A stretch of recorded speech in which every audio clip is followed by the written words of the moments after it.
তো বস, আজকের এই ভিডিওতে আমরা ইন্ডিয়ান সিনেমার বেশ কিছু আপডেটস দেবো। তো চলো আজকের ভিডিও শুরু করা যাক। আজকের প্রথম যেটা আপডেট সেটা হচ্ছে ব্রহ্মাস্ত্র 2 নিয়ে। রণবীর কাপুরের Ramayana part 2, animal park, love and war, একটা বড় লাইন আপ। ব্রহ্মাস্ত্র 2 সেই ছবিটার কথা আগেও শোনা গেছে, ছবিটা শেলভ হয়ে গেছে। ধর্মা তারা পার্ট 1 ব্যাকিং করলেও পার্ট 2 একটা বড় বাজেটের জন্য তারা সেই ছবিটার সাথে যুক্ত না। অন্যান্য প্রোডাকশন হাউস তারা সেই ছবিটার সাথে ইনিশিয়ালি যুক্ত হলে পরবর্তী সময় তারা ছবিটা থেকে বেরিয়ে যায় এবং ছবিটার কথা শোনা গেলেও সেটা কখনোই কার্যকরী হয় না। আয়ান মুখার্জি সে নিজের অন্যান্য ছবি নিয়ে ব্যস্ত হয়ে যায়। নমিত মালহোত্রা রামায়ণ নিয়ে রিসেন্ট একটা ইন্টারাকশনে তাকে জিজ্ঞাসা করা হলে ব্রহ্মাস্ত্র 2 নিয়ে সে জানায় যে ব্রহ্মাস্ত্র 2 এর কাজ হবে। রামায়ণ পার্ট 2 এই দুটো ছবি আসার পরে রণবীর কাপুর ব্রহ্মাস্ত্র 2 এর সাথে যুক্ত হবে। এবার দেখার তখন কি ব্রহ্মাস্ত্র 2 যখন আসে তখন লেখা থাকে নমিত মালহোত্রাস ব্রহ্মাস্ত্র 2, দেখার সেটা। এবং ডিরেক্টর কি হয়, আয়ান মুখার্জিকে ফিরিয়ে আনা হয় না নতুন কোনো ডিরেক্টর এই ছবিটার সাথে যুক্ত, এবং ব্যানার কি হয় সেটাও দেখার। তবে ব্রহ্মাস্ত্র 2 এর কাজ হবে এমনটাই সে জানিয়েছে। তবে সেটা একটা লম্বা সময়, মানে সেটা এখনই বলা যায় না যে কোন টাইমে আসবে। আমি বললামই রণবীর কাপুরের লাইন আপে অনেক বড় বড় প্রজেক্ট রয়েছে এবং এক বছরে তার একটা দুটো করে ছবি আসবে। তো মোটামুটি 28 অব্দি তার কিন্তু ডেট লক। তো এই ছবিটা এখনো 3-4 বছর আগে আসার কোনো চান্স নেই।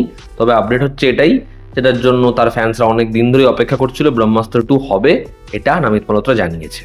পরবর্তী যেটা আপডেট সেটা হচ্ছে বরুণ ধাওয়ান একটা বড় ছবির সাথে যুক্ত হতে চলেছে। সেটা হচ্ছে অপারেশন সিন্দুর, যেটা প্রযোজনা করছে টি সিরিজ, এবং সেই ছবিটা ডিরেকশনের ভার নিয়েছে হচ্ছে বিবেক অগ্নিহোত্রী। এই ছবিটার জন্য কনসিডার করা হয়েছে বরুণ ধাওয়ানকে। এটাও একটা ব্যয়বহুল ছবি হবে এবং পরের বছরের যে ছবিগুলোর জন্য হয়তো অডিয়েন্স খুব এক্সাইটেড হবে সেটা হচ্ছে অপারেশন সিন্দুর। এবার দেখার বিবেক অগ্নিহোত্রী বরুণ ধাওয়ানকে নিয়ে এই ছবিটা বানায় কেমন, এবং ছবিটা কি বক্স অফিসে বিশাল মুনাফা কামাতে পারে। জুনিয়র এনটিআর এবং ত্রিবিক্রম তাদের পরবর্তী কোলাবোরেশন গড অফ ওয়ার নামে একটা অ্যানাউন্সমেন্ট আসতে চলেছে 20 মে। এবার এই ছবিতে জুনিয়র এনটিআর লর্ড কার্তিকেয়ার চরিত্র অভিনয় করবে এবং সব ঠিক থাকলে যেরকম যা প্ল্যানিং হয়েছে, এনটিআর নীল প্রজেক্টার শ্যুট কমপ্লিট হয়ে সেই ছবিটা অ্যানাউন্সমেন্ট হওয়ার পর এই ছবিটা ফ্লোরে যেতে পারে এবছর নভেম্বরের এন্ডে নাহলে ডিসেম্বরের শুরুর দিকে, এবং তারা 2027 একটা বড় রিলিজের প্ল্যান করছে। দেখার এনটিআর এই ছবিটা কি বক্স অফিসে ব্যাপক নম্বর আনতে পারে।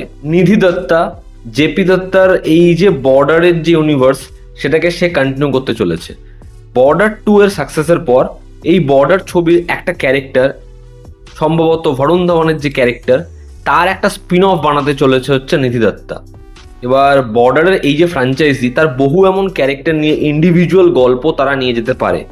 এবার দেখার তার একটা পার্টিকুলার মিশন, সেটাকে যদি ছবিতে দেখানো হয় অডিয়েন্স কতটা এক্সাইটেড থাকে। তার কারণ সানি দেওয়াল ছাড়া বর্ডারের এই লেভেলে হাইপ এটা হয়তো জেনারেট নাও হতে পারে। এবার এই যে ছবিটা হবে এখানে পুরোপুরি এয়ারফোর্সেরই গল্প বলা হবে এমনটাও আপডেট রয়েছে। দেখার বর্ডারের এই স্পিন অফ সেটা বক্স অফিসে কিরকম নাম্বার আনতে পারে, ছবিটা হয় কেমন। পরবর্তী যেটা আপডেট সেটা হচ্ছে আলী আব্বাস জাফরের সাথে আহান পান্ডে সে কোলাবোরেশনে আসছে। একটা গ্যাংস্টার ফিল্ম আমি আগের দিনে আপডেট দিচ্ছিলাম, ওয়ারএফ ছবিটা প্রডিউস করছে। এরপর ওয়ারএফ এর সাথে আবার কোলাবোরেশনে আসছে আহান পান্ডে, এবং এই ছবির ডিরেক্টরও হচ্ছে মোহিত সুরি। তো মোহিত সুরির সাথে ফার্দার কোল্যাব করছে আহান পান্ডে। এবার দেখার এই ছবিতে কি আবার আনিত পাদ্দাকে দেখা যায়, এবং এই ছবিটা হয় কোন জোনের ছবি। শোনা যাচ্ছে এই ছবিটাও একটা গ্যাংস্টার ফিল্ম হতে পারে।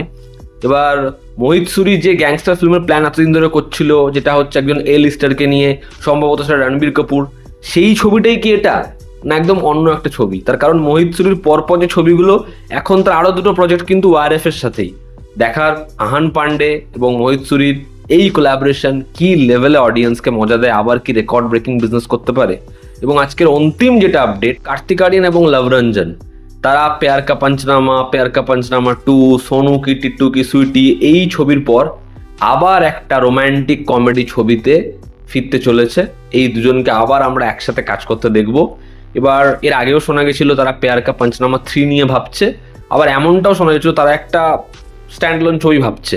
তবে আপডেট এটাই রয়েছে, প্যার কা পঞ্চনামা সিকুয়েলও হতে পারে এটা, বা এটা একটা রোম্যান্টিক কমেডি ছবিও হতে পারে। তবে ইম্পর্টেন্ট হচ্ছে কার্তিক আরিয়ানকে নিয়ে লভ রঞ্জন যখন ছবি করে সেই ছবিতে একটা লম্বা স্পিচ থাকে এবং সেখানে ছেলেদের স্ট্রাগল থাকে, অডিয়েন্স দেখতে পছন্দ করে। তো এই ছিল আজকের লেটেস্ট আপডেটস। তোমাদের কি অপিনিয়ন জানিও, জনতা আমাদের পাশে আছে। আবার দেখা হচ্ছে, টেক কেয়ার।